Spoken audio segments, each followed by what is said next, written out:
In this video, we're going to learn how to calculate the gravitational force acting on an object. First of all, there are two terms that we often use interchangeably in the English language, mass and weight, but they have very specific definitions in physics, and they're actually different things in physics.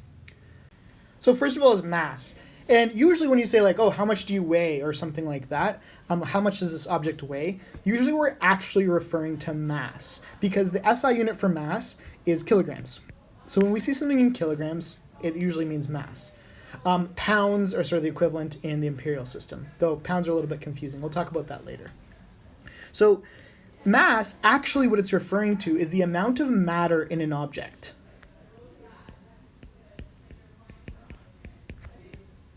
So essentially, if you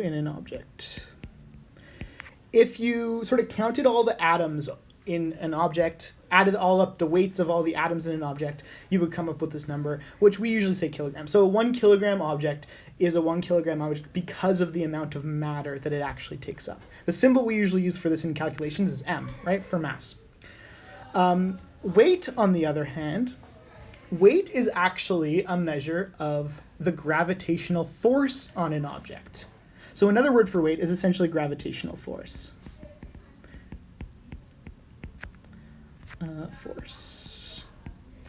And the symbol we use for this is, sometimes we see weight as like a capital W, but more likely in this course, we're going to look at it as gravitational force. So F with a small g. The units for this, because it is a force, is newtons, right? We're going to skip method of measuring. I'll cover that in class. But how it varies with location. So mass, because mass is just the amount of matter in an object, it doesn't actually matter where you take that object. You can take that object to the moon, to Mars, to the middle of Jupiter, to the middle of the sun if you want. The mass is going to remain the same. So it stays the same. But weight, because weight is the gravitational force, that actually changes depending on where you are. On Earth, it's pretty constant. The weight of if you carry an object around the planet Earth, it's going to remain relatively constant because Earth has an approximately constant density and stuff like that. But if you took that same object to the moon, it would weigh a lot less. It would feel a lot less, which is why astronauts on the moon can jump very high, right? Because they actually sort of weigh a lot less. So this actually depends on what's called the gravitational field strength. Field strength. Okay? So in this course, it's going to be useful for us to be able to calculate what the force of gravity is. And the force of gravity is closely related to the mass of an object. You actually calculate it using a very simple formula. It's just the force of gravity is equal to the mass of the object times the gravitational field strength. I'm putting the arrow above it because it is a vector, right? So this is Fg is gravitational force, m is mass, g is gravitational field strength. So again, that's going to vary depending on where you are. But on Earth, the gravitational field strength, G, is approximately equal to 9.81 newtons per kilogram. So what this means is every kilogram of mass has an approximate weight of 9.81 newtons, or exerts a force of 9.81 newtons to the object it's sitting on. This number is just an average for planet Earth. Depending on where you go, it might be a little bit different, but to 3 significant figures, this is pretty accurate, and we'll use this for any calculation, for any situation that takes place on Earth. One more thing about this figure here, this number, 9.81 newtons per kilogram is a vector, or the gravitational field strength is a vector. And the direction that this applies, usually when we're on Earth, is going to be down, right? Towards the center of Earth, or towards the center of mass. Okay, so let's look at a few situations. 1A, a 2 kilogram object falls straight down. So let's start off by drawing a free body diagram of this situation. I'm just going to draw a box. And if we think about what forces are acting on an object that's just falling down, really all we care about is the force of gravity. Let's assume there's no air resistance or anything else. Now we can calculate what the magnitude of this force is, because we have an equation for it. So let's do that now. The object is 2 kilograms, and we know our equation for the force of gravity is m times g, mass times the acceleration due to gravity. We know the mass is 2 kilograms.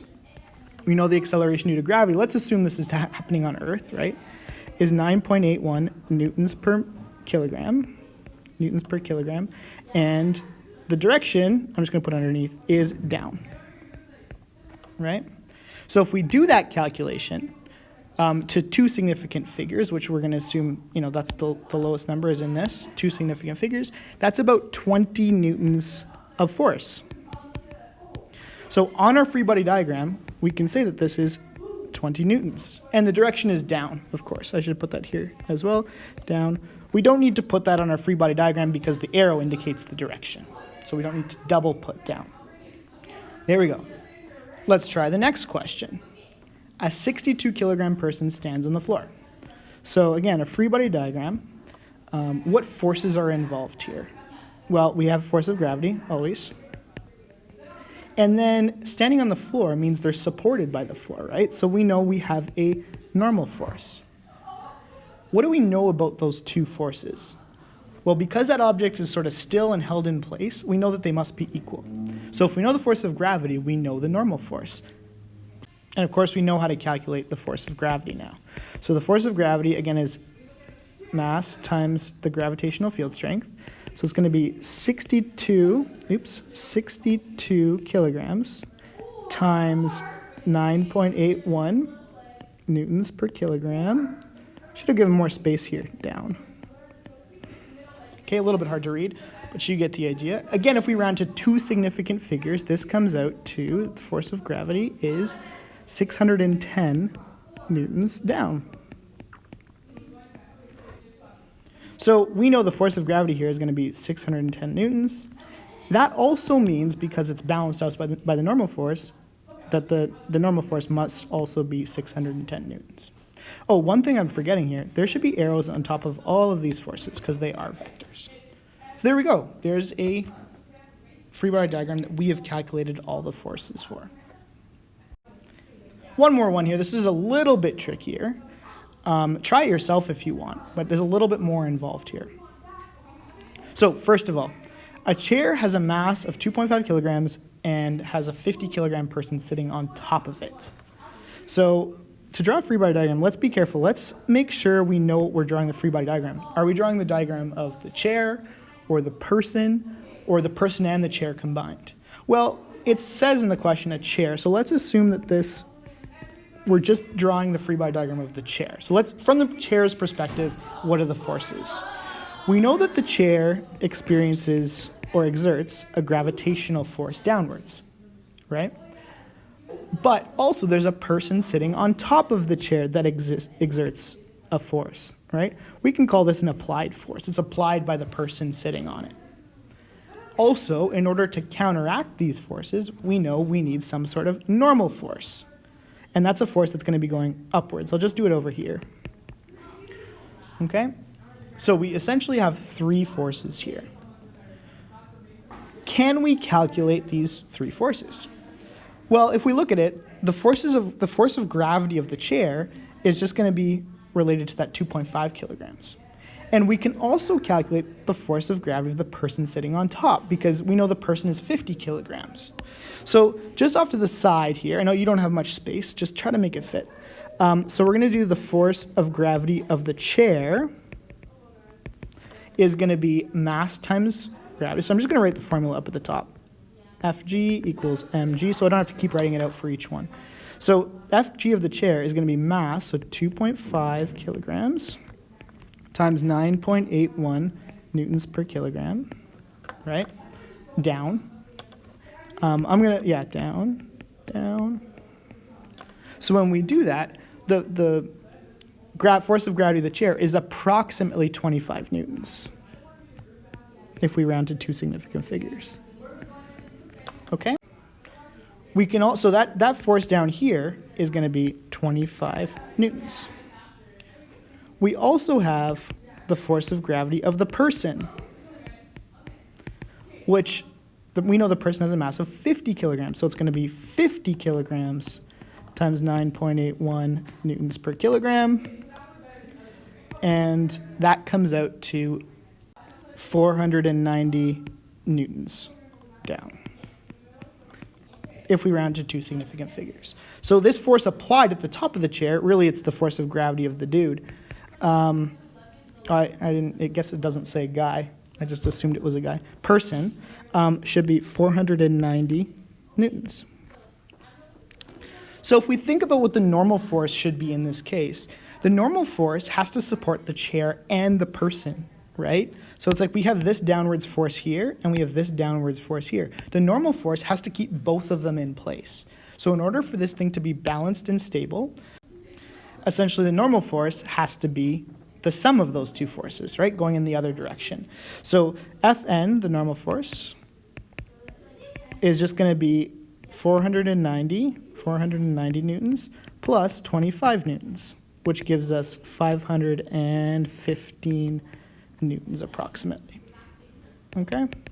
Now, just looking at our diagram, we can tell that this is an upwards force of 515 newtons. Okay? And if you double check, all the down forces here balance out with this up force, so that makes sense. So this next question, I encourage you to actually try it yourself. See if you can figure out the answers. Pause the video here, try it. When you've got answers for each of these questions, unpause it and I will quickly go through all the answers. Okay, so first of all, what's her mass on Earth? Well, hopefully I didn't trick you too bad on this question, because if her mass is 74 kilograms, her mass on Earth is going to be 74 kilograms. And just skipping down to B, I know I didn't number these things correctly. There's a lot of B's involved. Is her mass on the ISS, the ISS, by the way, stands for the International Space Station. Is her mass on the ISS any different, or is it the same? Remember what we said about mass? Mass is the amount of matter in an object, so in a person in this case. And it should be the same, right? The same person with the same mass is going up there. So the mass doesn't actually change. I know I am also horrible here with the pronouns. We'll change this to her, because I changed the other ones. I forgot to change those ones. So the mass doesn't change, essentially. That's what I was getting at with this question. The weight on Earth, another word for weight, is the force of gravity, which if you calculate it, you just do her mass times her 9.81, so it's just going to be 74 kilograms times 9.81 newtons per kilogram. If we do that calculation, that comes out to 730 newtons, which, when you round to two significant figures, it comes out to 730 newtons, right? On the space station, however, the space station has a gravitational field strength of 8.6 newtons per kilogram. So it's not 9.81 anymore, and our force of gravity is going to be 74, she still has the same mass, kilograms, times 8.6 newtons per kilogram. So the gravitational force is still going to be 74 times 8.6, which is, to two decimal places, or to two significant figures, I should say, 640 newtons. So you see a person on Earth and on the same person on the Earth and space station have different weights or different gravitational forces, which makes sense. You're getting further away from Earth, so your gravitational force should get less as well.